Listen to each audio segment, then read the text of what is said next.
जय श्री कृष्ण। सर्वाबाधा विनिर्मुक्तो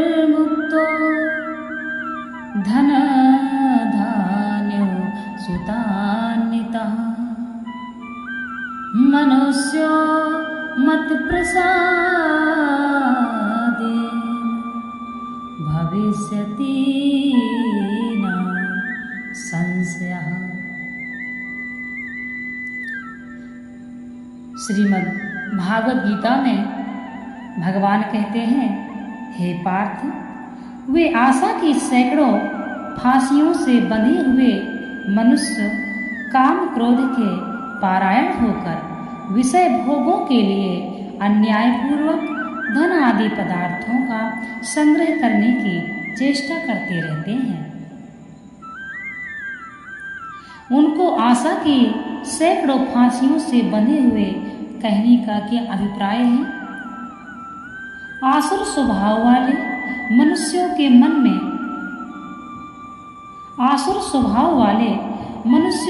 में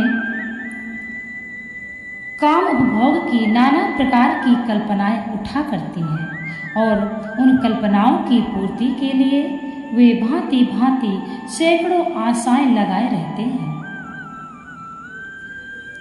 उनका मन कभी किसी विषय की आशा में लटकता है, कभी किसी में खिंचता है और कभी किसी में अटकता है। इस प्रकार आशाओं के बंधन से वे कभी छूटते ही नहीं हैं।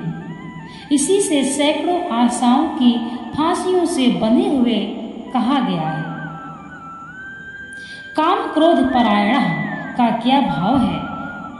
भगवान कहते हैं, उन आशाओं की पूर्ति के लिए वे भगवान या किसी अन्य देवता, सत्कर्म और सदाचार का आश्रय नहीं लेते, केवल काम क्रोध ही अवलंबन करते हैं। इसीलिए उनको काम क्रोध के पारायण कहा गया है। समझने का विषय है, विषय भोगों के लिए अन्यायपूर्वक धन आदि के संग्रह की चेष्टा करना क्या है? भगवान कहते हैं, विषय भोगों के उद्देश्य से जो काम क्रोध का अवलंबन करके अन्यायपूर्वक अर्थात चोरी, ठगी, डाका, झूठ, कपट, छल, दंभ, मारपीट, कूटनीति, जुआ, धोखेबाजी, विष प्रयोग, झूठे मुकदमे और भय प्रदान आदि शास्त्र विरुद्ध उपायों के द्वारा दूसरों के धन आदि को हरण करने की चेष्टा करना है, यही विषय भोगों के लिए अन्याय से अर्थ संचय करने का प्रयत्न करना है। पिछले 4 श्लोकों में आसुर स्वभाव वाले मनुष्यों के लक्षण और आचरण बतलाकर अब अगले 4 श्लोकों में उनके आता, ममता और मोह युक्त संकल्पों का निरूपण करते हुए उनकी दुर्गति का वर्णन करते हैं। वे सोचा करते हैं कि मैंने आज यह प्राप्त कर लिया है और अब इस मनोरथ को प्राप्त कर लूंगा। मेरे पास यह इतना धन है और फिर भी यह और हो जाएगा। मनोरथ शब्द यहाँ स्त्री, पुत्र, धन, जमीन, मकान और मान बढ़ाई आदि सभी मनोवांछित पदार्थों के चिंतन का वाचक है। अतएव भगवान कहते हैं कि आसुर स्वभाव वाले पुरुष अहंकार पूर्वक नाना प्रकार के विचार करते रहते हैं। वे सोचते हैं कि अमुक अभीष्ट वस्तु तो मैंने अपने पुरुषार्थ से प्राप्त कर ली है और अमुक मनोवांछित पुस्तकों में मैं अपने पुरुषार्थ से प्राप्त कर लूंगा। मेरे पास यह इतना धन और ऐश्वर्य तो पहले से है ही और फिर इतना और हो जाएगा। वह शत्रु मेरे द्वारा मारा गया और उन दूसरे शत्रुओं को भी अब मैं मार लूंगा।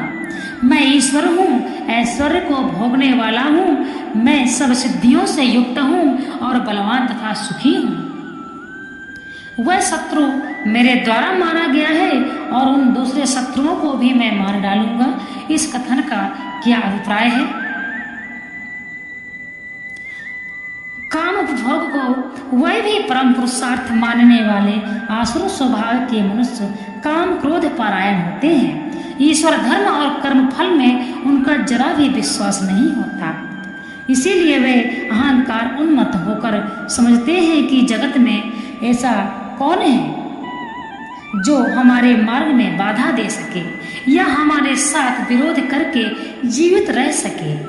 इसलिए वह क्रोध में भरकर घमंड के साथ क्रूर वाणी से कहा करते हैं कि वह जो इतना बड़ा बलवान और जगत प्रसिद्ध प्रभावशाली पुरुष था, हमसे वैर करने के कारण देखते ही देखते हमारे द्वारा यमपुरी पहुंचा दिया गया है।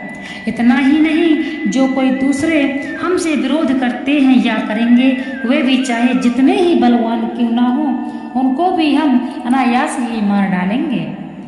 मैं ईश्वर भोगी सिद्ध बलवान और सुखी हूँ। इस वाक्य का क्या भाव है? इससे यह भाव दिखलाया गया है कि अहंकार के साथ ही वे मन में भी चूर रहते हैं। इससे ऐसा समझते हैं कि संसार में हमसे बड़ा और है ही नहीं, कोई है ही नहीं। हम जिसे चाहे मार दें, बचा दें, जिसकी चाहे जड़ उखाड़ दें या रोप दें। अतः बड़े गर्व के साथ कहते हैं, अरे हम सर्वथा स्वतंत्र हैं, हम सब कुछ हमारे ही हाथों में तो है, हमारे सिवा दूसरा कौन ऐश्वर्यवान है। ऐसा ऐश्वर्यों के स्वामी हम ही तो हैं, सारे ईश्वरों के ईश्वर परम पुरुष भी तो हम ही हैं। सबको हमारी ही पूजा करनी चाहिए। हम केवल ऐश्वर्य के स्वामी ही नहीं, समस्त ऐश्वर्य का भोग भी करते हैं। हमने अपने जीवन में कभी विफलता का अनुभव नहीं किया। हमने जहां हाथ डाला वहीं सफलता ने हमारा अनुगमन किया।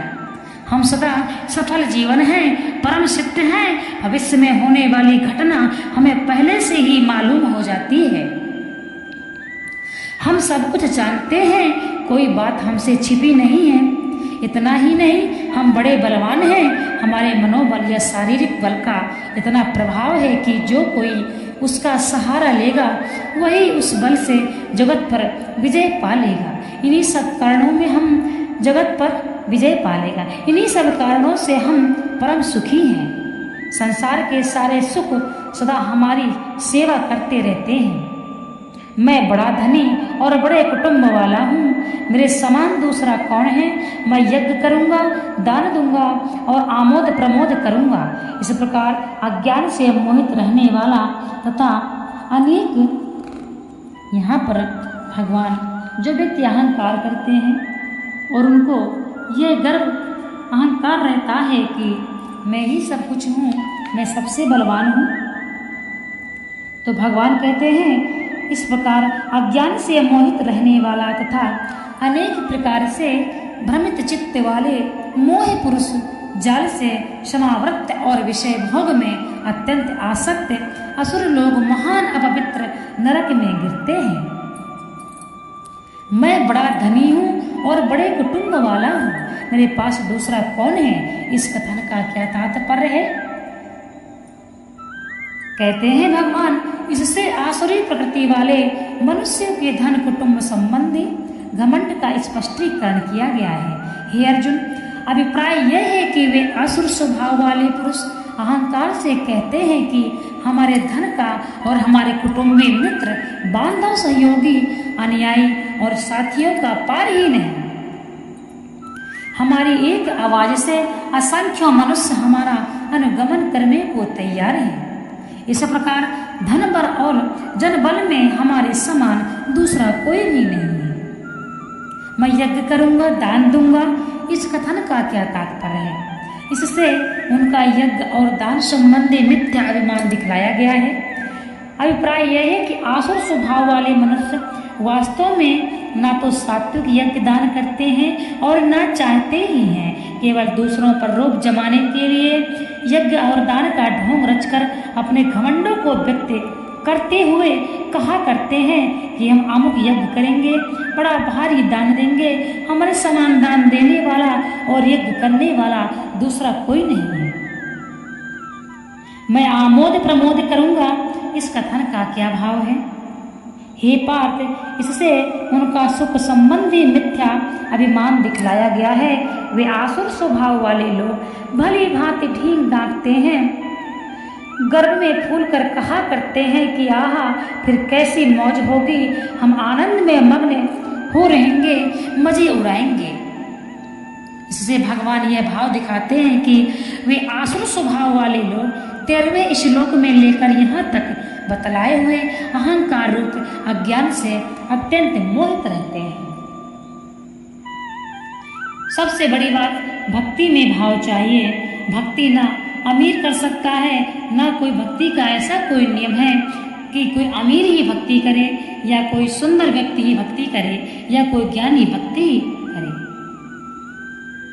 बड़े बड़े यज्ञ दान जो होते हैं जरूरी नहीं वो सही भावना से हो रहे हैं या उनका फल उन्हें मिल रहा है या नहीं। पूजा होने के बाद ही पता लगता है किसकी पूजा स्वीकार हुई है। भगवान कहते हैं कि भक्ति में यदि भाव नहीं है तो बड़े बड़े चढ़ावे तथा विधि विधान से पूजा का कोई मूल्य नहीं।